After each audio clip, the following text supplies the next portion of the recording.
할렐루야. 아멘. 오늘 함께 하나님 말씀 사도행전 13장 42절에서 52절 말씀입니다. 우리 함께 말씀 봉독하겠습니다. 그들이 나갈새 사람들이 청하되 다음 안식일에도 이 말씀을 하라 하더라. 해당의 모임이 끝난 후에 유대인과 유대교에 입교한 경건한 사람들이 많이 바울과 바나바를 따르니 두 사도가 더불어 말하고 항상 하나님의 은혜 가운데 있으라 권하니라.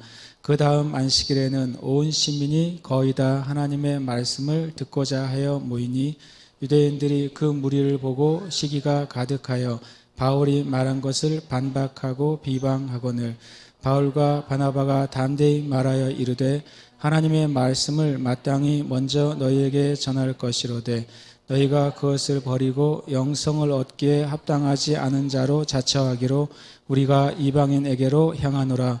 주께서 이같이 우리에게 명하시되 내가 너를 이방의 빛으로 삼아 너로 땅끝까지 구원하게 하리라 하셨느니라 하니 이방인들이 듣고 기뻐하여 하나님의 말씀을 찬송하며 영생을 주기로 작정된 자는 다 믿더라.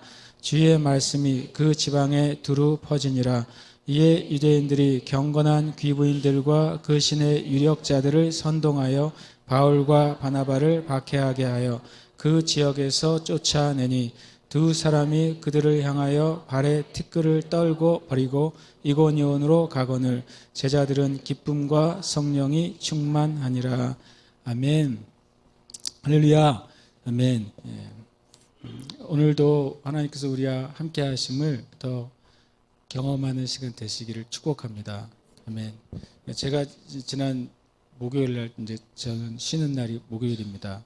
제가 어떤 분한테 목요일 날 어디 간다고 그랬더니 아니 목사님이 교회 안 계시고 목요일 날 어디 가시나 그러셨대요. 그래서 저는 쉬는 날이 목요일이에요. 그랬어요. 근데 목요일 날 제가 전에 말한 것처럼 제주에 있는 땅들을 제가 다 걷고 싶다고 생각했는데 못 걸었어요. 시간이 있는데 안 걸은 거죠. 그래서 이번에 좀 작심을 하고 그동안 못 걸었던 구간들을 걸으면서 한번 다 걸음으로 이어보려고 하고 있는데 이번에 이제 1100돌에 도전을 했어요. 그런데 이제 넘어가지는 못하고 올라가는 데만 갔어요. 이제 그 1100돌의 앞에까지 이제 사모님 보고 데려다 달라고 하고서 이제 보내고 나 혼자 올라가는데 이제 사모님이 그 차들이 계속 올라가니까 인도가 따로 없잖아요. 1100도로는. 그래서 걱정을 좀 하더라고요. 그래서 제가 조심해서 올라가겠다고 그러고 조심해서 올라갔다가 내려오니까 나도 걱정이 되더라고요. 그래서 이제 올라가는데 계속 차들이 뒤에서 싱싱 올라오는 거예요. 그래서 주님 보호해 주시고 제가 이제 걸으면서 또 예배하면서 찬양하면서 기도하면서 올라갈 때 하나님의 은혜를 달라고 이제 걷기 시작했어요. 그런데 뒤에서 엄청 시끄러운 소리가 들리는 거예요. 갑자기 사진을 제가 이제 2장을 찍었어요. 혹시 지금 보여주실 수 있으세요? 사진을?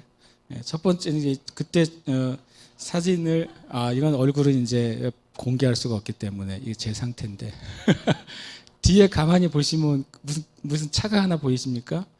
뒤에서 엄청 시끄러운 소리가 나가지고 조용히 묵상하며 가려고 그랬더니 뭐가 이렇게 시끄럽게 그래서 갔더니 차가 하나 오는 거예요. 뭐냐면 풀을 깎는 차가 오기 시작했어요. 그 풀을 뭐냐면 이제 그 인도 옆에 차도 옆에 풀이 막 이렇게 자라 있거든요. 지금 이제 걔를 한 2m 정도 깎으면서 가기 시작하는 거예요. 그래서 걔를 비켜줬죠. 걔 지나가라고. 그 다음 장만 하나 보시면 앞에 풀이 이렇게 정리가 됐어요. 와, 주님이 내가 만약에 저게 정리가 안 됐으면 제가 저 하얀 선 바로 옆에 차들이 지나가는데 붙어서 이렇게 가야 되는 거거든요. 아슬아슬하게. 그래서 제가 잔디를 밟으면서 어리목까지 올라갔어요. 그런데 주님이 저한테 이 말씀을 떠올려 주시더라고요. 시편 85편 13절에 보면 주의 의가 주의 앞에 앞서가며 주의 길을 닦으리로다. 그 다음 이사야 45장 2절에 내가 너보다 앞서가서 험한 곳을 평탄하게 하며 논문을 쳐서 부수며 새빗장을 꺾고 내게 흑암 중에 보화와 은밀한 곳에 숨은 재물을 주어 내 이름을 부르는 자가 나 여호와 이스라엘의 하나님인 줄을 네가 알게 하리라. 아멘. 그래서 제가 이제 주님이 앞서 가시는구나. 그날은 주님이 잔디 깎는 기계로 앞서 가셔서 어리목까지 아주 이제 잔디를 밟으면서 올라갔어요.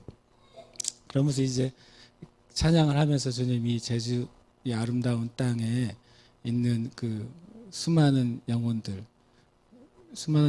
하나님 만나게 되기를 기도하면서 예배하면서 올라가게 됐는데, 주님이 저에게 이제 작은 표적으로 길을 내가 앞서 갈 수 있다. 이렇게 앞에 있는 풀들을 깎으면서 갈 수 있다. 내가 너를 보호해 줄 수 있다. 이거를 저에게 이제 보여주신 거죠. 마찬가지로 여러분과 저의 삶에 주님이 앞서 가십니다.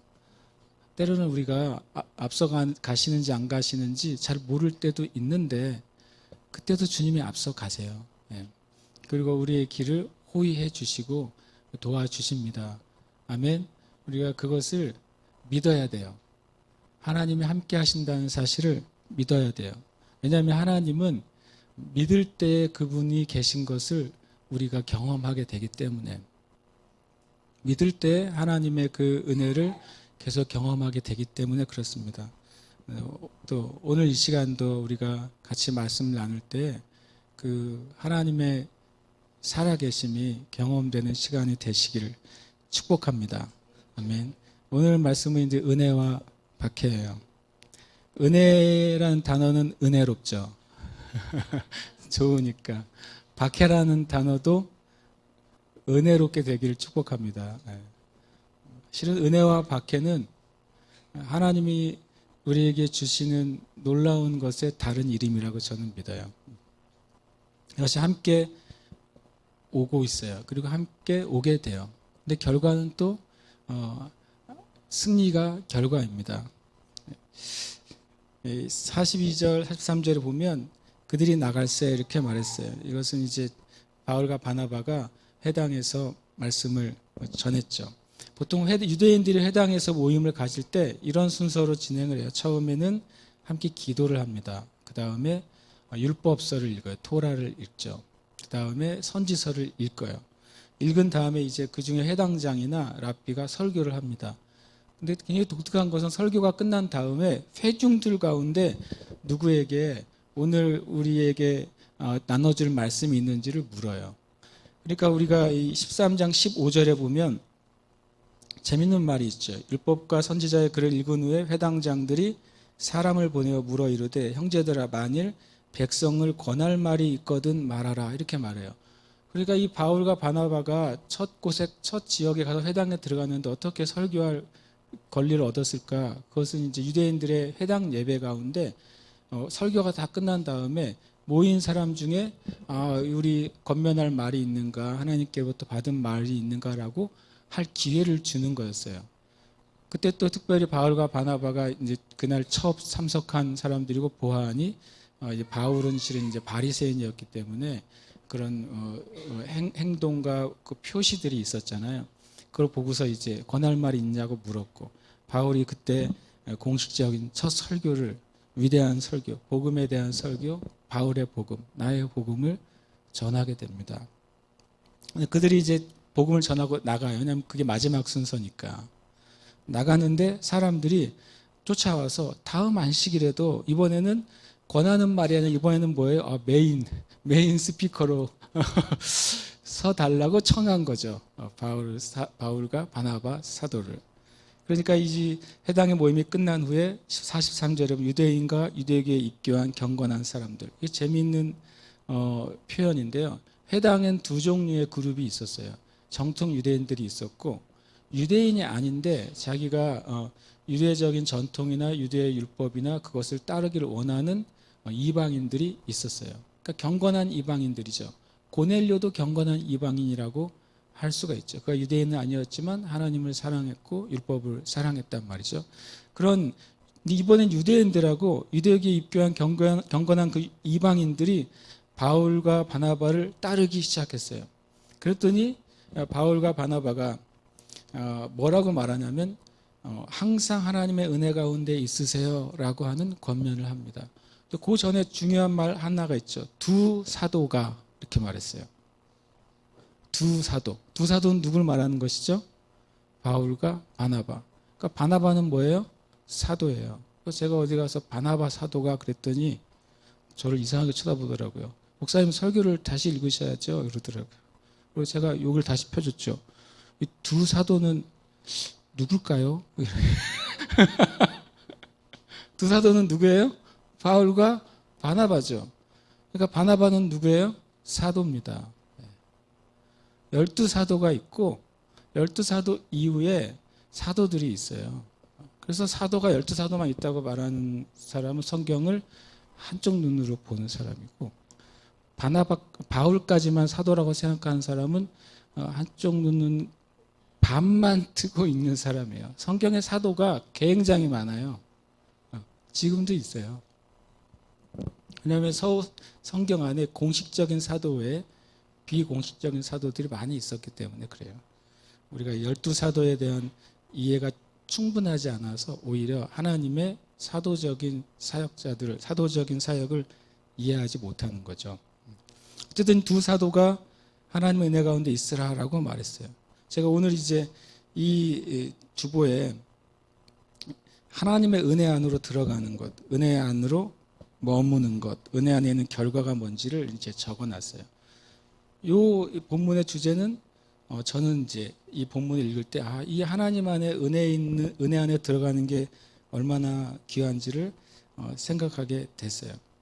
성경에 보면 항상 바울 사도는 복음을 전할 때 누구에게 우선순위로 전한 줄 아세요? 유대인들에게 우선순위로 전했어요. 굉장히 신기한 것은 바울 사도가 자신을 소개할 나는 이방인의 사도라고 말했잖아요.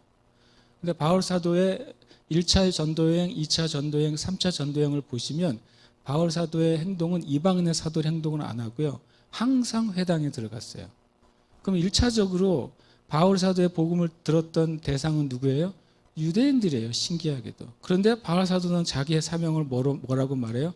나는 이방인의 사도라고. 로마서 15장에 분명히 말을 하거든요. 나는 이방인의 사도다. 이렇게 말해요. 왜 그랬을까요? 바울 사도의 마음 안에는 끊임없이 하나님의 순서를 알고 있었어요. 하나님께서 먼저 유대인들에게 복음을 전해야 된다는 순서를 가지고 알고 있었고, 그리고 바울 사도는 그렇게 전했어요. 그런데 회당에 있는 유대인들이 복음에 반응한 것이 아니라 회당에 있는 이방인들이 복음에 반응을 하기 시작합니다. 항상 그 일이 반복돼요. 놀랍게도. 말씀에 보면 이런 말이 있죠. 마태복음 20장 16절에 보면 이와 같이 나중된 자로서 먼저 되고 먼저 된 자로서 나중되리라. 하나님은 바울 사도는 하나님의 법칙을 따라서 사역했어요. 그런데 하나님의 역사는 하나님의 진리를 따라서 역사하기 시작했어요. 로마서 1장 16절에 또 이렇게 말합니다. 내가 복음을 부끄러워하지 아니하노니 이 복음은 모든 믿는 자에게 구원을 주시는 하나님의 능력이 됨이라. 첫째는 누구요? 유대인이라고 말했어요. 이 복음은 첫 번째 유대인을 구원하는 능력이고 그 다음에 이방인들을 구원하는 능력이 된다고. 바울 사도도 복음에 대해서 말한 로마서에서 이미 그것을 고백합니다. 그런데 바울 사도의 사역 가운데 역사는 이방인들로부터 시작됐어요. 그것이 하나님의 참 놀라운 일들이죠. 그래서 이제 바울 사도가 이제 은혜 안에 머물러 있으라라고 권합니다. 은혜 안으로 들어가는 게 뭘까요? 은혜 안으로 들어가면 단순한데요. 말씀을 받는 거예요. 같은 회당 가운데 같은 복음이 전해졌어요. 누가 은혜 안으로 들어갔죠? 말씀을 받는 사람만요. 여기 있는 분들 중에서도 누군가는 은혜 안으로 들어갈 수 있고 누군가는 오늘 은혜 안으로 들어가지 못할 수도 있다는 사실을 저는 알아요. 그래서 차마 제가 말씀을 전하기 전에 무슨 기도를 하겠어요? 주님, 오늘 이 시간 예배 가운데 저나 우리 이 시간 함께 예배드리는 모든 형제자매들이 다 은혜 안에 들어가는 그런 은혜를 달라고 저는 기도합니다. 왜냐하면 말씀을 받기 전에는 하나님의 은혜 안에 들어갈 수 있는 사람이 아무도 없기 때문에 그렇습니다.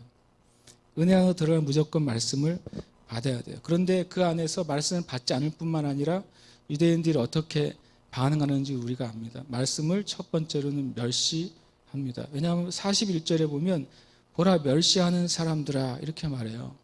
마지막 바울 사도의 설교의 마지막 문장이 아모스서를 인용하면서 보라 멸시하는 자들아 그랬어요. 바울 사도가 복음을 전했는데 회당 안에 있는 유대인들은 바울 사도의 복음을 멸시한 거예요. 그런데 회당 안에 있었던 경건을 사모했던 이방인들이 말씀을 받게 된 것이죠. 그 사람들이 은혜 안으로 들어가게 됐어요. 그것은 되게 중요하죠. 어떤 말씀을 듣거나 듣지 않거나 은혜 안으로 들어가는 것은 말씀을 받는 거예요. 심지어는 그 설교에 감동을 받느냐 안 받느냐도 중요하지 않아요. 어떨 때는요. 말씀을 받느냐 안 받느냐가 중요해요.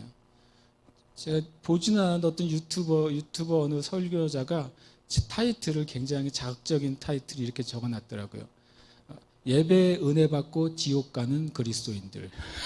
참나 엄청 재밌죠. 내용을 안 봤어요, 내가. 그런 사람은 없기를 난 기도하기 때문에 그분의 메시지는 그거죠. 예배 때는 엄청 은혜를 받고 또 좋은 것 같은데 실제로 진리 안에 거하지 못하면 지옥 갈 수 있다 이 얘기를 하시려고 한 것 같아요. 어쨌든 은혜 안으로 들어가는 진짜 방법은 말씀을 받는 거예요. 말씀을 받을 때 우리가 진리 안으로 들어가는 거죠. 그럼 은혜 안에 들어가서 어떻게 머물 것이냐? 머무는 것이 굉장히 중요해요. 은혜 안에 머물러 있으라 이렇게 말하거든요. 너희는 은혜 가운데 있으라. 은혜 가운데 계속 머물러 있으라는 거예요. 그것은 첫 번째로는요. 말씀을 잊지 말라는 거죠. 바울 사도가 전한 말씀을 바울에게 뭐라고 말했냐면 다음 안식일에도 우리에게 그 말씀을 전해주세요 그랬어요. 그랬더니 바울 사도가 은혜 안에 당신들은 머물러 있어야 됩니다. 오늘 증거된 말씀을 잊지 않아야 됩니다. 그것을 마음에 새기고 있어야 됩니다. 라고 말한 것이죠. 그들이 그렇게 했어요. 그렇게 했다는 증거를 우리가 이제 찾을 수 있게 돼요. 두 번째로는 그 말씀을 전하는 것이 은혜 안에 머무는 방법이에요. 하나님의 말씀은 놀라워서요. 내게 받은 것을 그냥 가지고 있으면 그것은 소멸돼요. 그것을 누구에게 전하기 시작할 때 그 말씀은 뭐가 되냐면 샘이 돼요. 물을 그냥 한 그릇 떠놓고 밖에 둔 다음에 하루 있다가 보시면 기적이 일어나요. 물이 사라져요. 어떻게 돼요? 다 날아가 버리기 때문에 그렇습니다. 그러나 샘에 있는 물은 계속 퍼도 계속 차게 되는 거죠.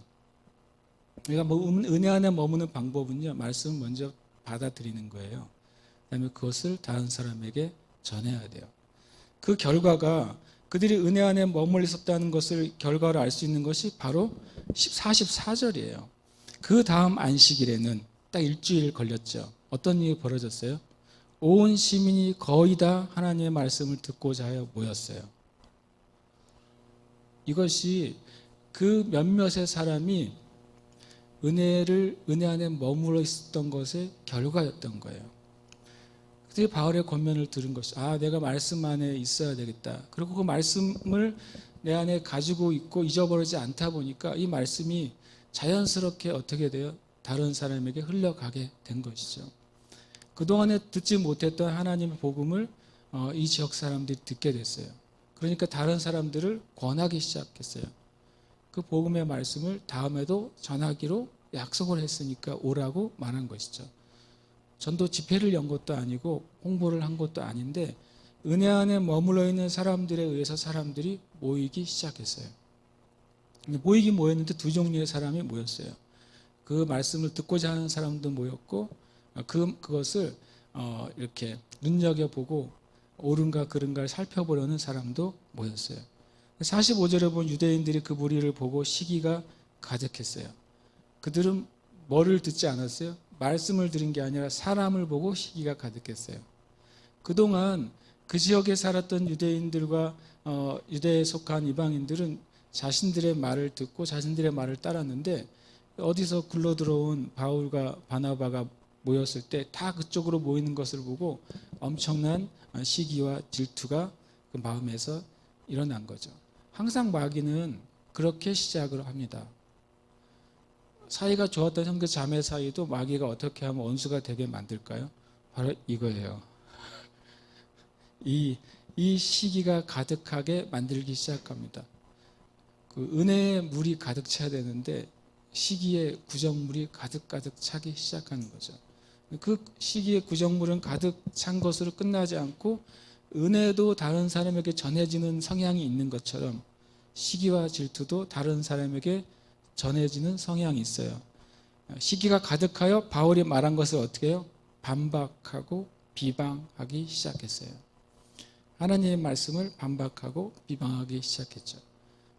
그것이 우리가 여러분과 제가 하나님 말씀 앞에 거하느냐 거하지 못하느냐는 이 두 가지 사실을 우리가 붙잡아야 돼요. 말씀을 내가 받고 말씀을 나누는 삶을 살아야 돼요. 그리고 우리 안에 일어나는 어떤 종류의 어둠의 생각과 마음을 거절해야 돼요. 은혜 내는 결과는 첫 번째로는 온 시민이 모였어요. 두 번째로는 박해도 같이 일어났어요. 그렇죠. 그 온 시민이 모여서 말씀을 듣는 날 박해도 같이 일어났어요. 그때 온 시민이 모여서 대부흥 집회가 열렸으면 좋았을 뻔했는데 온 시민이 모인 날 온 그 도시가 난리가 나고 혼잡하고 어려움이 생겼어요. 여러분과 제가요 은혜 안에 있다는 증거 중에 하나가 놀랍게도요 박해예요.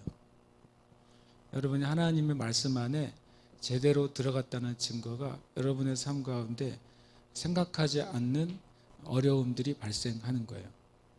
상식적으로 사람들은 내가 하나님의 은혜를 받았으니까 곧장 하나님의 축복이 하늘에서 떨어질 것이다.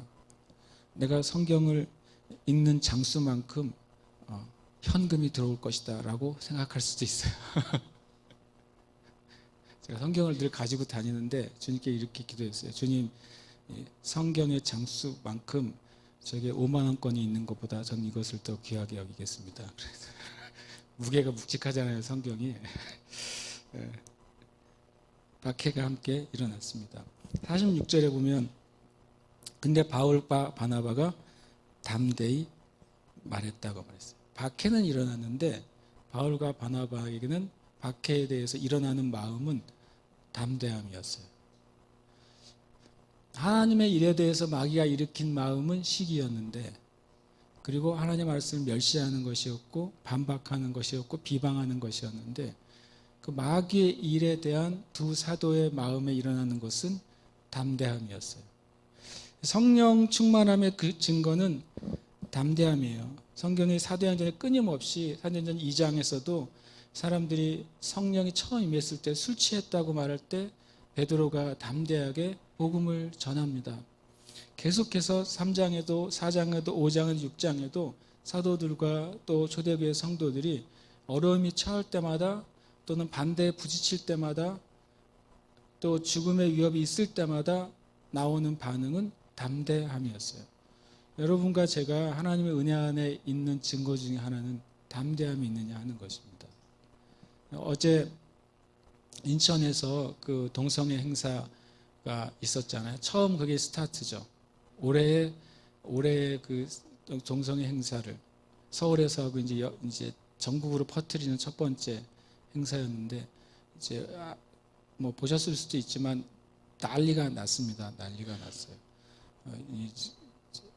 교회가 깨어났다고 말해야 되나 아니면 이제는 걷잡을 수 없게 이런 것이 사회적인 이슈가 됐다고 말해야 되려나 하여튼간 그 무대를 설치하려고 하는 곳에 이 교회 성도들이 다 누워버려가지고 무대 자체 설치를 못했어요. 그 다음에 이유는 모르겠지만 동성애 카퍼레이드를 하려고 하는 카퍼레이드에 차가 빵꾸가 나가지고 견인차로 끌려갔어요. 그래서 어저께 인천 동성애 행사는 실제적으로는 이제 열리지 못하게 됐습니다. 그리고 또 그 동성애에 대해서 반대하는 거를 막 외치던 목사님이 처음으로 우리나라에서 처음이죠. 수갑이 채워져서 연행됐어요. 국가인권법이 통과되면서 인권 정책이 통과되면서 경찰들이 이제 그런 행동을 시작합니다. 처음으로 이제 수갑이 공식적으로 채워져서 경찰차에 태워져서 끌려갔습니다. 그런데 이제 뭐 그게 중죄가 아니니까 또 금방 풀려나셨죠. 어저께 이제 인천에서는 난리가 났었죠. 9월 29일 날 제주에서도 이제 큐어 행사를 계획하고 있고 또 신상공원에서 또 계획하고 있습니다. 그러니까 그들이 또 계획을 하니까 우리는 뭐 해야 되겠어요? 예배를 해야 되겠죠. 그래서 이따가 주보에도 광고가 나가겠지만 내일부터 10시에 시간 되시는 분은 신상공원 안에 광장 있잖아요. 거기서 예배를 할 겁니다. 뭐 혼자서도 예배할 수도 있고 여러 명이 모여서도 예배할 수도 있고. 우리의 싸우는 무기는 육체가 아니잖아요. 우리의 싸우는 무기는 하나님의 강력, 하나님의 그 힘이 임하는 거예요. 하나님이 임하게 하시는 최고의 방법은 하나님을 예배하는 것이죠. 예배하고 그 영혼들을 긍휼히 여기면서 기도하는 것이죠. 그래서 여러분이 나오실 수 있는 분은 10시에 신상공원에 그 광장에 오시고 뭐 못 나오시는 분은 그 시간에 10시에 29일까지 10시에 이렇게 기도하세요. 주님 동성애 이렇게 연결된 이들을 불쌍히 여겨주시고 그들이 그 어둠으로부터 빠져나올 수 있는 은혜를 베풀어 주시고 마귀가 더 이상 이 제주 땅에 악하고 더러운 그 오물과 같은 것들을 뿌리지 못하게 우리가 믿음으로 막아서게 해달라고. 감사하게도 이번에는 제주 기독교계가 작심을 했는지 거기서 보통 신상공원에서 모여가지고 퍼레이드를 해가지고 시청으로 가잖아요. 시청 앞 광장을 집회 신고를 했어요. 제주교계에서. 그래서 제주교회 전체가 모이자고 신고를 해서 이제 광고들이 나가고 있어요. 그래서 주님께 감사하죠. 오히려 마귀가 하는 일이 교회를 깨어나게 하거나 마귀의 죄가 사람들에게 더 거룩함을 사모하게 하는 그런 반작용을 일으키는 것 같아요. 어쨌든 46대로 똑같이 바울과 바나바도 그들의 박해와 또 으르렁거림과 우리가 뒤에 보면 이제 돌로 쳐 죽이려고 합니다. 실제로 14장에는 바울 사도가 돌에 맞아서 죽게 돼요. 죽었다가 살아나게 되죠. 그런 일들이 있을 때 오히려 하나님의 사람들 안에는 담대함이 있었다는 거죠. 담대함은 성령 충만의 명확한 증거예요. 그래서 우리도 담대함을 가져야 되겠어요. 꼭 들어 누워야 담대함은 아니지만 우리가 하나님 앞에 바르고 옳은 것, 우리의 자녀들을 위해서나 이 땅을 위해서나 이 땅의 영혼들을 위해서 마땅히 우리가 말해야 될 것, 또 용기를 내야 될 것을 하는 여러분과 제가 되기를 축복합니다. 그러면서 뭐라고 말하냐면 하나님의 마땅히 먼저 너희에게 전하는 것이 하나님의 순서라고 하는 것이죠. 그러나 너희들이 그것을 받지 않았기 때문에. 표현이 재미있어요. 46절에 보면 너희가 그것을 버리고 영생을 얻기에 합당하지 않은 자로 자처하기로. 원래 영어에는 judge yourself라고 되어 있어요. 스스로 너희가 심판을 했다. 너희들을. 너희들 스스로가 나는 구원받을 사람이 아니야 라고 자기가 심판을 해버렸다. 그것이 하나님의 말씀을 거절하고 하나님의 말씀을 대적하는 것이다. 이렇게 말하죠. 그래서 우리가 이방인에게로 향하노라. 그러니까 바울 사도의 그 이방인의 사도됨은요, 놀랍게도 유대인들의 복음의 거절이 바울 사도가 이방인으로 가게 되는 자연스러운 흐름이 됐습니다. 그러면서 47절에 내가 너를 이방의 빛으로 삼아 너로 땅끝까지 구원하게 하리라 라고 말했어요. 이 시편 2편 말씀이잖아요. 이 시편 2편 말씀은 누가 쓴 시예요? 다윗이 쓴 시예요. 그리고 시편 2편 말씀은 누구에 대한 예언이에요?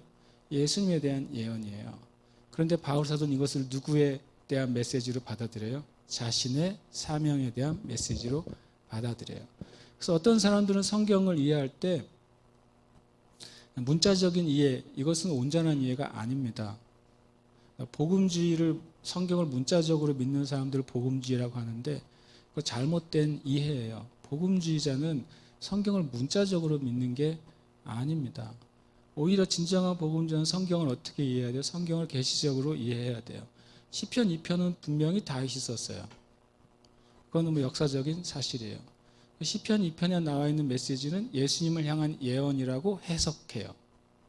벌써 1차적으로 해석이 바뀌었죠. 그러면 예수님에 대한 예언이라고 해석했으면 모든 사람들이 인용할 때 뭘로 인용해야 돼요? 예수님에 대한 메시지를 인용해야죠. 그런데 바울이 자기가 누구라고 이 메시지가 자신을 향한 사명을 말해주는 메시지라고 인용하고 있어요. 그렇죠? 우리는 성경을 하나님의 말씀으로 믿는 사람들이에요. 그리고 성경을 하나님의 진리로 믿는 사람들이죠. 성경의 모든 말씀이 바로 나에게 하시는 하나님의 말씀으로 받아들일 수 있는 사람들이에요. 그래서 이것은 2차, 3차적으로 실은 인용이 되고 해석된 예예요.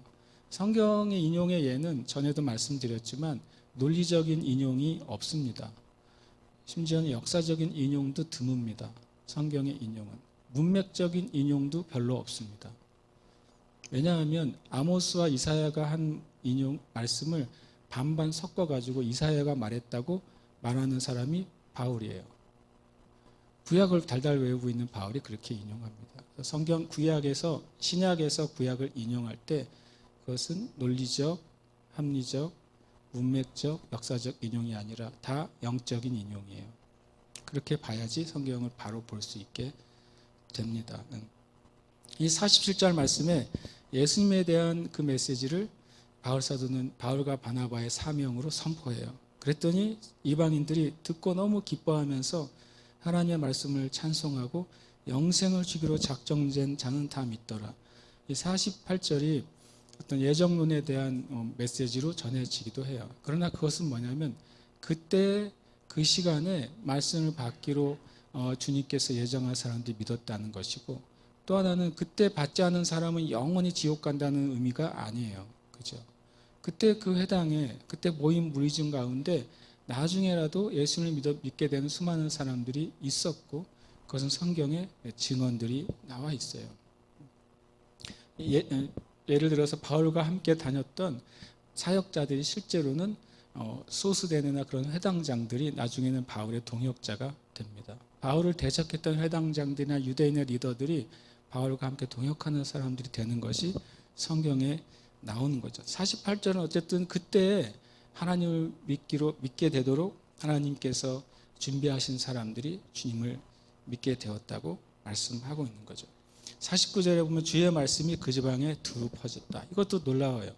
처음에 첫 안식일에 복음을 들은 사람들이 주의 은혜 가운데 머물러 있는 결과로 온 시민들이 모였는데, 이제는 그 다시 이 바울과 바나바의 담대한 메시지를 듣고서 그 말씀을 들은 사람들이 흩어졌고, 그 사람들이 이제는 그 지방 전체에 복음을 전하게 된 것이죠. 이 딱 두 주의 사건을 통해서 그 지역에 복음이 확장되는 일이 일어났어요. 그러니까 나중에 바울이 고소를 당했을 때 뭐라고 말합니까? 이 바울이란 인간은 연병 같은 존재다, 이렇게 말했어요. 이 바울이 들어가는 곳마다 도시들이 아주 그냥 뒤집어지고 난리가 난다, 이렇게 표현한 이유가 이런 것이죠. 한 번 복음을 전한 것이 사람들에게 흘러갔고, 또 두 번째 믿은 사람들이 그 도시뿐만 아니라 지역 전체에 복음을 전하게 된 것이죠. 여러분, 우리 교회나 여러분과 제가 그렇게 사용되기를 축복합니다. 하나님은 그렇게 사용하시기를 원하십니다. 그때 이제 50절에 이에 유대인들이 이제는 그냥 일반적인 반박이나 시기나 그런 변론으로 안 되니까 이제 힘을 사용합니다. 권력을 사용해서 경건한 귀부인들을 이렇게 꼬드기면 누가 움직이겠어요? 경건한 귀부인들의 남편들이 움직이겠죠. 그렇게 해서 그 지역에 있는 권세자들을 움직여서 그들을 쫓아냅니다. 선동하고 박해하고 쫓아내게 돼요. 이것이 이제 계속해서 오히려 마귀의 일은 속이고 거짓말하고 선동하고 박해하고 쫓아내는데, 그만큼 복음은 더 멀리 퍼진다는 사실을 마귀가 잘 모르는 것이죠. 하나님이 만약에 여러분의 삶 가운데 역사하시기 시작할 때 마귀가 여러분에게도 비슷한 일을 하게 될 거예요.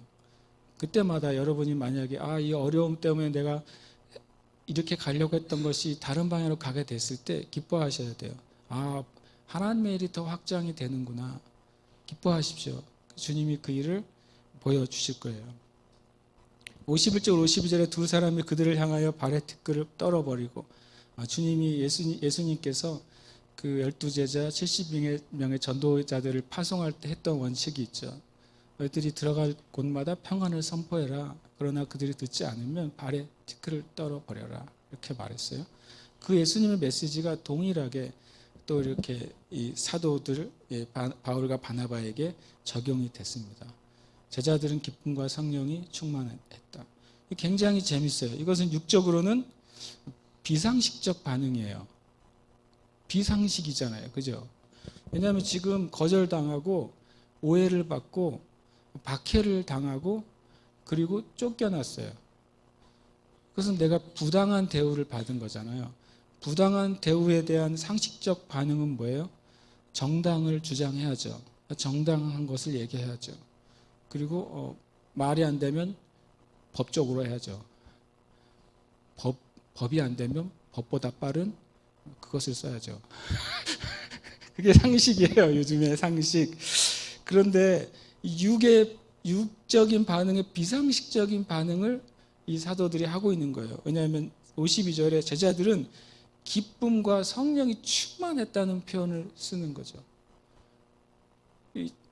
박해를 받을수록 담대해지고 쫓겨나고 부당한 대우를 받을수록 기뻐져요. 일반적으로 그런 사람도 어떤 사람이라고 그러죠? 조금 오도 기울어진 사람 뭐 이런 사람이죠. 근데 이것은 뭐예요? 영적으로는 상식적 반응이에요. 여러분과 제가 영적으로 상식적인 반응을 하는 사람이 되시길 축복해요. 우리가 성령이 충만할 때 여러분이 주님의 이름으로 오해를 당하고 진리를 말하고 또 다른 사람을 사랑하고 섬긴 것 때문에 박해를 당한다면 여러분의 영의 반응은 상식적인 영의 반응은 기뻐하는 것이에요. 기뻐하시기를 축복합니다. 네, 기뻐해야 돼요. 이 육의 비상식적 반응의 상식적 반응에 대한 말씀이 하나 있어요. 사도행전 5장 41절 42절에도 같은 이야기가 나오는데요. 사도들은 그 이름을 위하여 능욕받는 일에 합당한 자로 여기심을 기뻐하면서 제가 내 안에 이 기쁨이 있는가 하는 생각이 들었어요. 내가 진리를 말하는 것 때문에 반대에 부딪힐 때 나는 기뻐하는가? 우리는 더 가열차게 더 복음을 전할 수도 있지만 그거는 그 다음의 행위고 우리가 부당한 일을 겪을 때 내 영이 기뻐하는가 하는 거죠. 왜 기뻐하겠어요? 내가 주님의 뜻을 순종하는 것에 대한 기쁨이에요. 주님의 마음이 온유하고 겸손함이라고 말했잖아요. 온유하고 겸손한 주님의 마음이 내 안에 자라난 것에 대한 기쁨이에요. 그 기쁨이 우리 안에 있으시기를 축복해요. 제가 어제 이제 우리 아침에 예배팀 모임이 10시에 아침 오전에 모이거든요. 그래서 모임을 시작할 때 같이 이제 잠깐 기도회를 갖고 예배팀 모임을 갔는데 이제 같이 이제 예배팀 모임을 기도회를 갖고 예배팀 모임을 시작하고 연습을 저는 제 방에 가서 이제 스마트폰을 켰는데 제가 이제 와이파이를 꺼놨더라고요. 그래서 그걸 켰어요. 켰더니 그동안 이제 내가 모르는 한 사람으로부터 메시지가 오는 거예요. 메시지도 뭘로 왔냐면 카카오톡으로 전화하는 거 뭐라 그래요? 뭐라 그러죠? 카카오톡으로 전화를 하자고 보이스톡을 하자고 나한테 왔는데 내가 안 받으니까 끊어진 거예요. 그리고 영어로 메시지가 왔어요. 시간이 되면 나한테 전화를 해달라. 이것도 좀 뭐야 이럴 수 있잖아요. 봤는데 내가 가만히 봤더니 이제 영어로 이름이 써 있는데 내가 진짜 오랜만에 듣는 이름이 있는 거예요. 제가 대학교 때 동기의 이름이 영어로 써 있는 거죠. 캐나다에 살아요. 자매예요.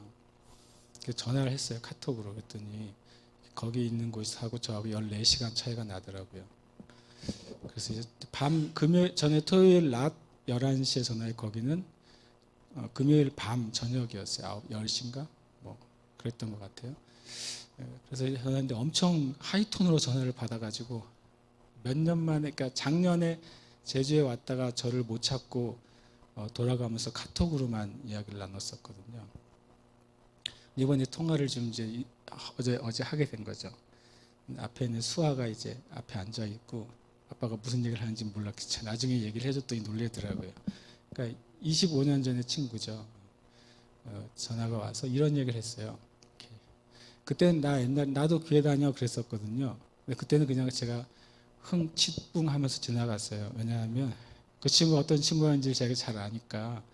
그다음에 이런 일이 있었어요. 이제 그 친구가 하도 데모를 많이 해서 신문이나 TV에 나오는 데모 현장에 항상 그 친구가 있었어요. 그리고 이제 그때가 대학교 1학년인데 그래서 저랑 같이 이제 문학회 모임에 있었고 그래서 이제 하도 데모를 하니까 부모님이 얘를 데모를 못하게 하는 방법은 자퇴를 시키는 길이다. 그래서 자퇴를 시키게 됐어요. 그래서 저랑 제 친구랑 뭐 그 집을 찾아갔어요. 가서 그 어머니를 만나고 자퇴를 시키지 말아주세요. 이렇게 얘기를 했던 친구예요. 그리고 성령이 없을 때도 엄청 담대했던 그래서 성령이 없을 때도 교수님에게도 담대하고 학교 당국자들에게도 담대하고 의경이나 정경 앞에서도 담대했던 친구인데 그리고 이제 내가 군대 가면서 소식이 끊겼거든요. 어저께 저한테 이런 얘기를 했어요. 뭐라 그러냐면 중간에 이런저런 얘기 하다가 이제 영어 했다가 한국말 했다. 캐나다에 갔더니 이제 한국말을 쓸 기회가 없대요. 저희가 다니는 교회도 캐네디안 처치여서 한국인이 없고 자기 두 아들이 있는데 두 아들도 한국말을 안 쓴대요. 그러니까 나하고 이제 한국말 하니까 한국말을 했다가 영어를 했다가 중간에 이런 말을 했어요. God is in me. It is miracle. 그러더라고요. 응영아 아니 하나님이 내 안에 있어. 그거는 기적이야. 그랬어요. 제가 깜짝 놀랐어요. 진짜 고백을 들은 거죠. 그러기가 어려운 친구라는 걸 제가 알았는데. 그래서 이런 두 가지 얘기를 저한테 해줬어요. 제가 전 까먹었거든요. 제가 자기를 전도했대요. 기억이 안 나요. 전도했는지를. 그래서 그 친구가 우리 교회에 예배 드리러 왔었대요. 예배 드리러 몇 번 왔었대요. 너무 예배가 지루해서 도망을 갔대요. 근데 제가 얼마나 신기하냐면 그 기억이 없는 거예요. 내가 그 친구를 전도했던 기억이 잘 안 나요. 왜냐면 계속 학과 친구니까 계속 매 수업 때마다 보는 친구니까 그 기억만 나는 거죠. 제가 전도했었고 자기가 반응을 안 했었고 반응을 안 한 정도가 아니었고 유대인과 비슷했어요. 그랬고 교회를 몇 번 왔었는데 지루하고 재미없어 도망갔다고. 그리고 아침에 8시인가에 학교에 오면 제가 그렇게 빨리 학교로 왔었는지 몰랐어요. 제가 도서관에 있었대요. 그래서 나 도서관에서 공부한 적이 없는데 알고 봤더니 그때 제가 이제 아침에 묵상 모임을 했었거든요. 도서관 앞에 이제 그 잔디에서 묵상 모임을 매일 했었어요. 그래서 그거를 이제 그 친구가 기억했나 봐요. 그래서 두 가지 얘기를 하는 거죠. 네가 옛날에 아침에 성경을 읽었던 것, 그 다음에 자기를 몇 번 전도했는데 자기가 그거를 이제 아주 지루하고 재미없어서 도망갔던 것. 그런데 자기가 하나님 만나게 됐다고. 그래서 저한테 왜 전화했냐면 고맙다고 말하려고 전화했다. 고맙다고. 그리고 저는 그 친구에게 복음을 전했다는 사실도 잊어버렸어요. 잊어버렸는데 하나님은 25년 전에 하나님이 했던 것을 지금도 거두시는 하나님이시더라고요. 그래서 여러분 주님이 여러분에게 임하셨다면 그걸 계속 말하세요. 그러면 하나님이 정말 거두시는 거죠.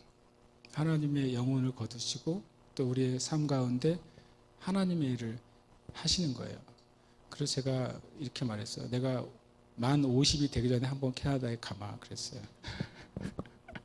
왜냐하면 실체를 보고 싶어서 전화로나 부족하고 실제 그 가족이 하나님 안에 있는지 제가 확인해 보고 싶고 캐나다도 한번 가보고 싶고 만 50이 되려면 한 700 몇십일 남았거든요.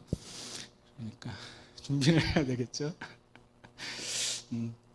여러분, 우리가 우리의 삶에 많은 일이 일어날 때마다 우리 영의 반응을 해야 돼요. 담대해야 되고, 또 하나님 말씀을 포기하지 않아야 되고, 또 하나님 말씀을 전해야 돼요.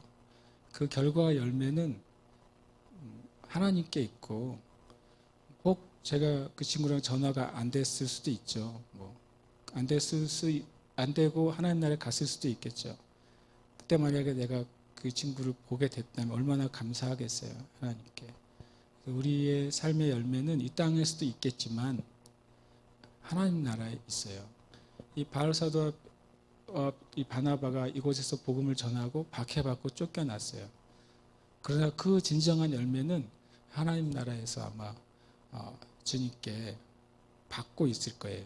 그래서 여러분, 이런 말씀을 드리고 싶어요. 여러분이 믿음 안에 사는 것을 격려해 드립니다. 여러분이 주님 안에서 기도하고 예배하고 또 하는 것을 격려해 드려요. 포기하지 말고 믿음 위에 서서 행하고 말하는 것을 뒤로 미루지 말고, 육의 반응이 아니라 정말 내 심령의 반응으로 주님 앞에 그렇게 서시기를 축복합니다. 이 시간 기도하겠습니다. 함께 이 시간 기도할 때, 하나님, 우리 내 삶 가운데 내가 은혜 안에 있는 삶을 포기하지 않게 해주세요. 주님의 말씀을 내가 붙잡았는데 어느 순간 그 일이 안 일어날 때가 있어요. 내가 주님의 말씀 붙잡았는데 당장 그것이 눈에 보이지 않을 때도 있어요. 그리고 때로는 반대로 바울과 바나바처럼 하나님의 말씀을 전했지만 박해로 돌아오고 거짓말로 돌아오고 또 쫓겨남으로 돌아올 수도 있어요. 그러나 하나님은 반드시 역사하십니다.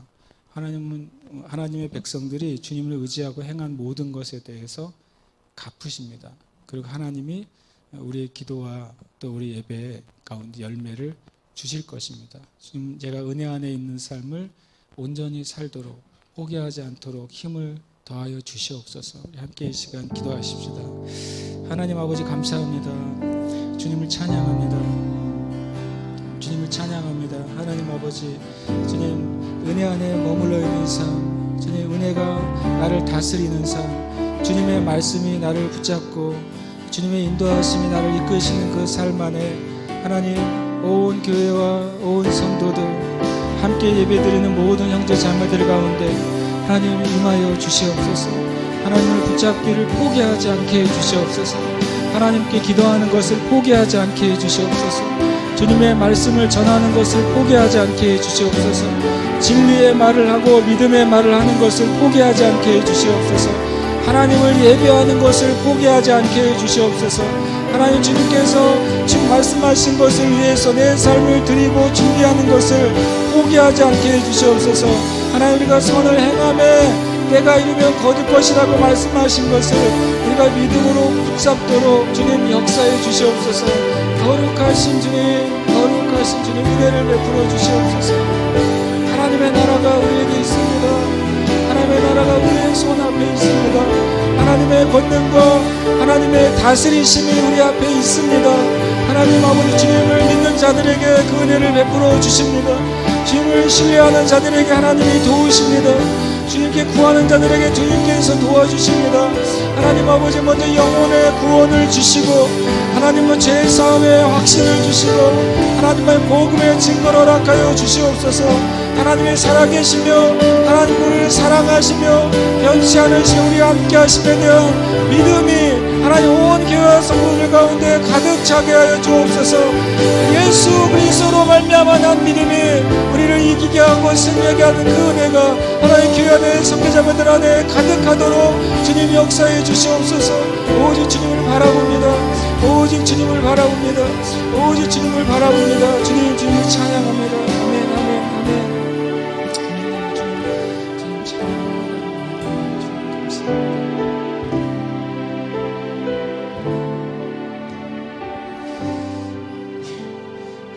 주님을 찬양합니다.